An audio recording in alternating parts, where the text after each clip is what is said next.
Asalkan bengkel paman tidak diminta uang keamanan oleh ormas, maka segala yang rusak akan bisa diperbaiki. Seperti di depan kita ini, yang mana cross shaft bulldozer mengalami patah.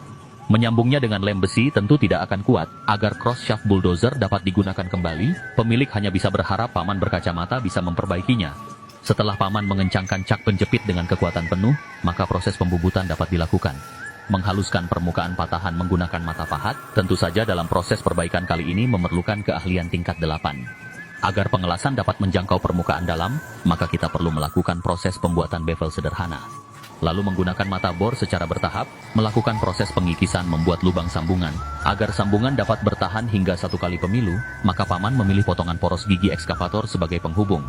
Setelah sang ahli mendapatkan data ukuran yang sesuai, maka dapat melakukan pemotongan pada bagian batang poros, lalu meletakkannya di mesin fresh hidrolik. Ini dilakukan paman karena memukulnya menggunakan palutor juga tidak bisa.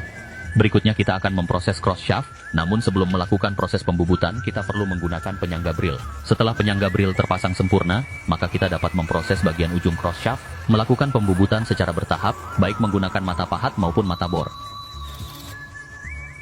Kini diameter lingkaran lubang yang dibuat memenuhi standar penyambungan, namun sebelum melakukan pengelasan paman berkacamata perlu melakukan pengukuran panjang alur gigi.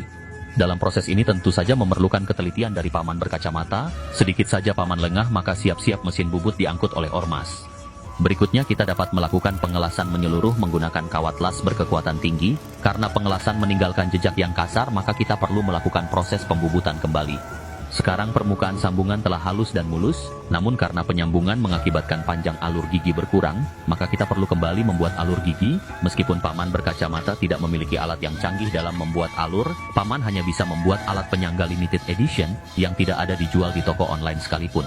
Meskipun alat ini sederhana, setidaknya sangat membantu paman dalam melakukan pekerjaan. Bagi paman asalkan bengkel tidak diganggu preman berkedok ormas, maka kreativitas dalam melakukan perbaikan akan selalu ada.